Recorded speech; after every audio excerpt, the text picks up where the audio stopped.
I got quite a shock when I first tuned into a tree, a little seedling cypress that we were planting as shelter belts around the garden here. All the messages that I'd had from these angelic beings behind the species were helpful, to the point, philosophical, loving, many things. But when I tuned into this tree, it has a completely different feeling. It wanted to say something. It really had a message. And I'll share that first one with you to give you an idea of the sort of interchange I had. We come in with a lordly sweep, for we are not just the little trees you see in your garden. We are denizens of magnificent spaces, of great hills and the sun and the wind. We put up with being hedges, but always in our inner being is as growing towards the sun-kissed places where we stand out in clustered grandeur. You feel in us an almost intolerable longing to be fully ourselves. We of the plant world have our pattern and destiny, worked out through the ages, and we feel it quite wrong that we and others like us are not allowed to be because of man and his encroachment. Trees are not so much doers of the word as beers. We have our portion of the plan to fulfill. We have been nurtured for this very reason, and now, in this day and age, many of us can only dream of the spaces where we can fulfill ourselves. The pattern is ever before us, out of reach, a dream that we're forever growing towards, but which seldom becomes reality. The planet needs the likes of us in our full maturity. We are not a mistake on the part of nature. We have our work to do. Man is now becoming controller of the world for us and is beginning to realize that these are needed, but he uses silly economic reasons for his selection, with no awareness of the planet's needs. He should not cover acres with one quick-growing species, which, though admittedly better than none, shows ignorance of the purpose of trees and their channeling of diverse forces. The world needs us on a large scale.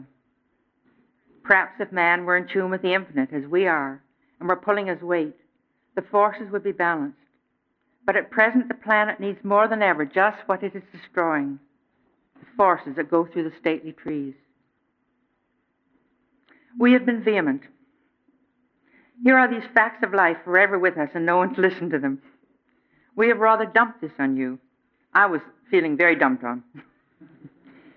Though you feel at one with us, you feel unable to help. You are only looking at it from a limited view. We know that the very telling of this to you does help, that a truth once in human consciousness then percolates around and does its work. And we feel the better for communicating. Let us both believe that the Almighty One knows all this better than either of us, and that something is being done.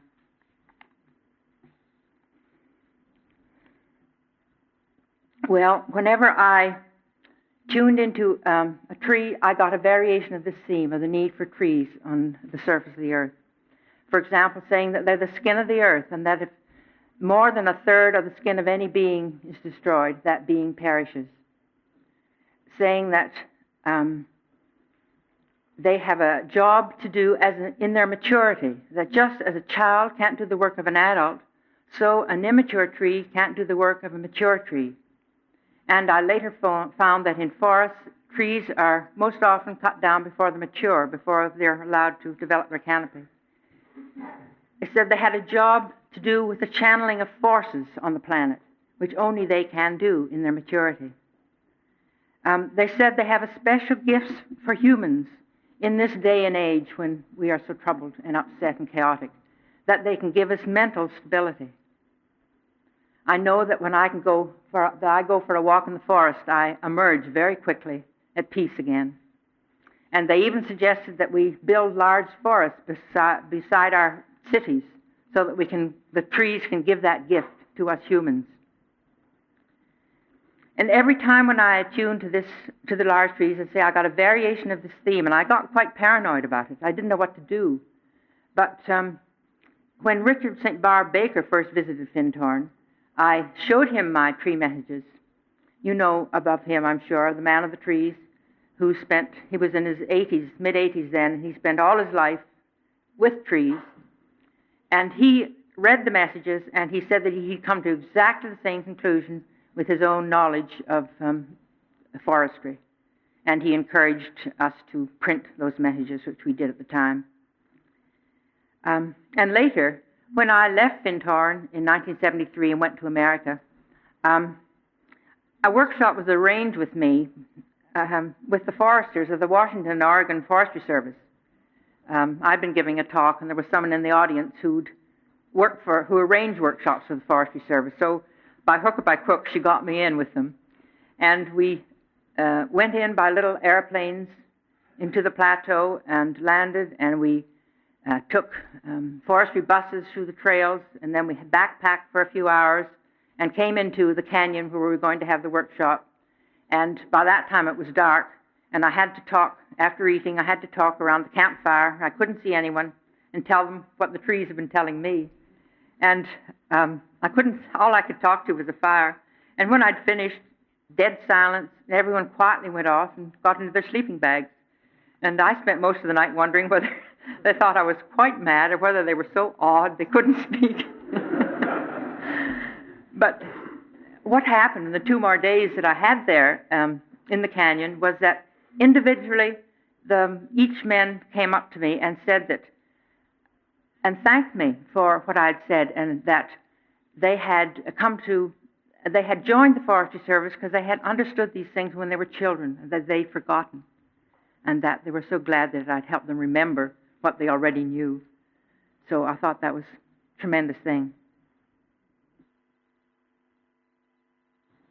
That's a happy story. There are lots of other sides of it, as you know.